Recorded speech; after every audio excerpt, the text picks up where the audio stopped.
Hey everyone, welcome back, and what a crazy weekend we've had in Destiny. New Lightfall exotics, patches, weapon changes, perk changes, and much more has happened in this last week. So I thought I'd put together a video to break it all down for anyone that missed anything or just didn't want to have to read through all that stuff. So as usual, I'll put links in the description down below. So if you want to check out any of the stuff that came out this last week yourself, you can go ahead and click on those links. So let's get right into it. First thing that happened was on Tuesday, January 31st. They put out a hotfix 6.3.0.7. Here are some highlights from this patch. You can now obtain deep sight weapons daily from seasonal vendors. So if there's any weapons you've been dying to unlock, stop by those vendors. And this also includes any past seasonal vendors as well. So the last season with Callus or that Cabal season from last year. If you're missing anything in the helm from those vendors, go ahead and get those red borders done. It's every single day. So as long as you have that Umbral engram and the energy, you could focus that red border and get that pattern done. In this hotfix, they mentioned changes to Iron Banner. Iron Banner is actually about to stop tomorrow, February 7th, but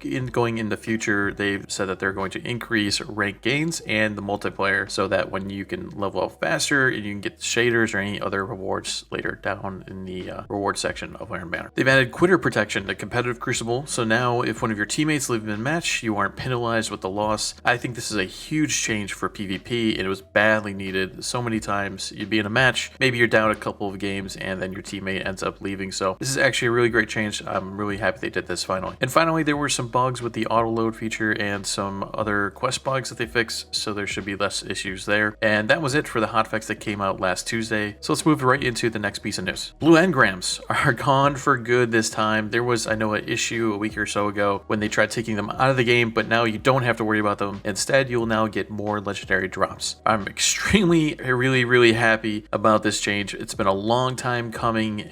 You get rid of all these blues and your postmaster and stuff, so really happy for this change, and especially right before Lightfall comes out, this is a great change. Alright, now into some more juicy stuff. Bungie dropped a Lightfall weapons and gear trailer over the weekend. It showed off 3 new exotic weapons, 3 new exotic armor pieces, and a catalyst for Quicksilver Storm exotic auto rifle. So let's go take a look at that. First was the exotic strand sidearm called Final Warning. The description reads, you hold down the trigger of this kinetic slot strand sidearm to mark targets within range and load a burst of bullets. When hip firing, projectiles track aggressively towards marked targets. When they showed this off in the trailer, it looked like the exotic perk was triggered after the player got a kill, then reloaded the gun. But we'll have to see how this will work when Lightfall drops. Overall, I'm not really sure if this is really a gun I'm going to run all the time. It kind of seems like a novelty exotic, but maybe it can play with other strand aspects and fragments, so we'll have to see if we can make some crazy stuff happen. The next weapon is Deterministic Chaos. Its description reads, while holding the trigger, every 4th bullet of this void machine gun becomes a heavy projectile that weakens targets on impact. And then every 4th heavy projectile makes targets volatile on impact. That description is a little bit confusing, but in the trailer it states that after the 4th bullet you can weaken targets, and then after the 16th bullet you can make targets volatile. This is a cool gun, and I think that it will work really well with Void 3.0, but for me a big deciding factor will be how much ammo is in the mag, how fast is the fire rate, because it was actually kind of hard to tell in the trailer. They kind of sped and slowed down the footage when he was firing the gun, and also just how fast is the reload. If it doesn't check all the right boxes, I could see players throwing this gun in the vault and using the Valraid exotic collective obligation instead. Winter Bite is our first stasis glaive in Destiny 2, but it is a heavy weapon. The description reads, this heavy slot exotic stasis glaive fires a large ball of energy that locks onto nearby targets and freezes them. From the trailer footage, this looks like a stasis warlock turret that is able to move around and not just stay in one spot. As cool as this exotic looks, there's still some unanswered questions here that will really make me decide whether or not I'm going to use this glaive. How much ammo does it hold? How do we activate the stasis turret? Is it with a certain amount of kills, or does it consume a building energy, or maybe it just uses up all of your ammo? I'm not really,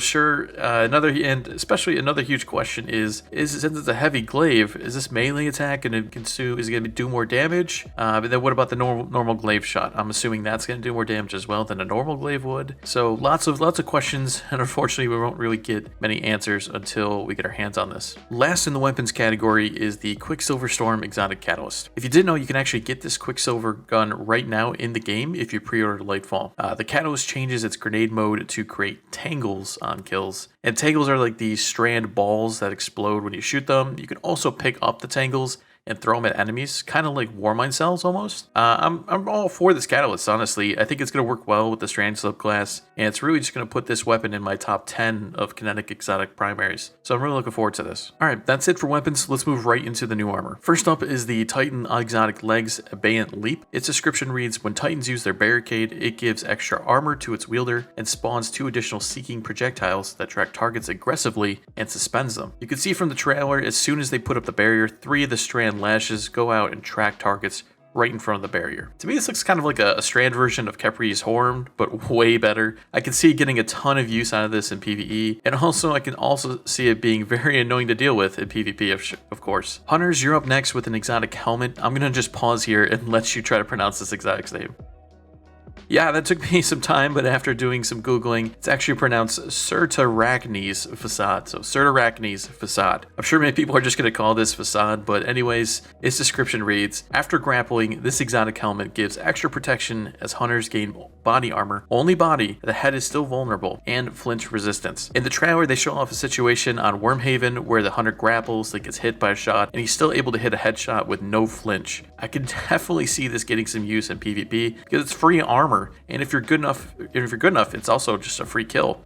So you know, if you're a hunter using a sniper, that's gonna be great. But honestly, I can tell you, I'm pretty sure this is gonna be hell with grapple shotgun combos in the Crucible. So watch out for hunters in the PvP next season. Last but not least are the warlocks with the exotic boots called Swarmers. Its description reads, this new exotic leg armor allows warlocks to create threadlings to infest and attack enemies after destroying a tangle. As you can see in the trailer footage, as soon as the warlock blows up the tangle, these little threadlings, they're called, land on the ground and seek out a target. This exotic to me is really dependent on the Strand subclass and the aspects and fragments that we'll get. I can kind of see it being very useful for like a Strand tangle build for warlocks, but I'm just curious, like how much do these threadlings do? Like how much damage do they do? And is it going to be strong against targets like champions, mini bosses, etc. So this is kind of like a wait and see for me. You know, is this really going to be worth it to use up an exotic slot? Who knows? We'll see. With all these new exotic weapons and armor being shown off in the trailer, I honestly thought that's all the news we would get this week. But nope, Bungie had even more stuff to show off. So next they showed off the armor for this year's Festival of the Lost event. Like last year, players will get to vote between 2 sets of armor, either the spider themed set you can see here on screen, or this beetle set of armor. I'll put a link in the description of the video. Make sure to go vote on your favorite armor set. Personally, I'm team Beetle. I love the Titan helmet on that set, so that's why I'm going to vote for that one. And then a day later, after they dropped this weapon and armor trailer, Bungie posted a new article titled Season 20 Weapon Tuning Preview. But don't worry, I got some notes here for you, so you won't have to read the whole article. I'm just going to go through the changes on each page, give my opinions really quickly, and we can just take a look at them real fast. Linear fusion rifles were nerfed 15% against bosses, champions, and vehicles, but this does not affect Sleeper Simulant or Queen Breaker. Machine guns, they got increased damage by 10%. Unfortunately, this does not affect Xenophage. Heavy grenade launchers, they were buffed 20% to bosses, 40% to miners, but this does not apply to Parasite. Shotguns, there was some adjustments done to the reticles to match the spread patterns. There's some funky stuff going on there, but there's no other changes made to shotguns there. Kinetic weapons, the primary damage multiplier was increased to 1.1, and special kinetic weapons was increased to 1.15. This is overall a 5% multiplier damage increase to kinetic weapons, and I'm loving these changes. I knew linears would eventually get nerfed. They've been at the top of the damage meta for a long time, but since this nerf doesn't really affect Sleeper, we may see that weapon rise to the top. The buff to machine guns and GLs I assumed was going to happen eventually, and I could definitely see some full cord or explosive light GLs rise to the top of the damage charts, kind of like Wendigo, so a good one. The shotgun change is just a bug fix, but the damage increase to kinetic weapons is an interesting one, and I wonder what kind of kinetic weapons will stand out from this change. Will this affect Outbreak Perfected? If so, that's going to become very useful next season. Alright, now for some exotic weapon changes. Queen Breaker shot chains to enemies. It now uses Arc 3.0 blinding language. Ruinous Effigy, the Sphere Slam now suppresses enemies. Leviathan Breath, you're volatile on perfect draw impact, and does increase damage to champions up to 30%, and it now one-shot kills in PvP regardless of where you hit the target. 1000 Voices, explosions now apply Scorch. Grand Overture, increased missile damage 50%, and Catalyst language was switched to Arc Blind to be compatible with Arc 3.0 stuff. Sunshot, your explosions on kill applies Scorch. Polaris Lance, perfect shot applies Scorch. Two-tailed Fox, Solar Rocket applies Scorch, and the Void Rocket suppresses, that was already a thing. Prometheus Lens, they added Incandescent to the Catalyst Catalyst. And, you know, I think it's about time we saw some of these old exotics updated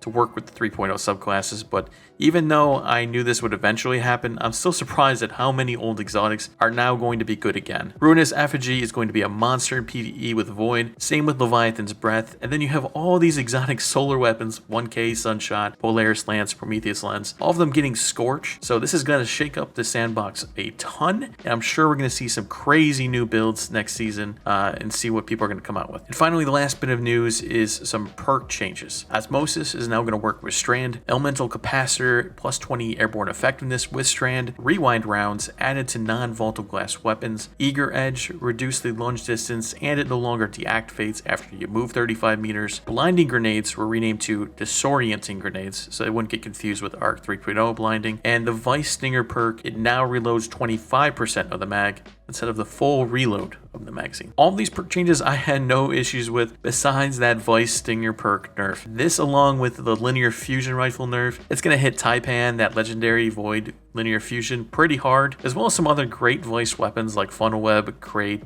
Prolonged Engagement, and some other stuff like that. But that wraps up all the news that came out this past week. They didn't announce any changes or new info in the TWAB, but we do have the new Strand subclass trailer coming out tomorrow, February 7th, so look out for a new video soon breaking down that trailer. But I want to hear from you guys. Let me know in the comments below what you found interesting in this last week of news. Are you Team Beetle? You Team Spider? Do you like the new exotics? Or what about those changes to the old exotics? Are you excited for some of that stuff? Let me know in the comments, and I will catch you all in the next video.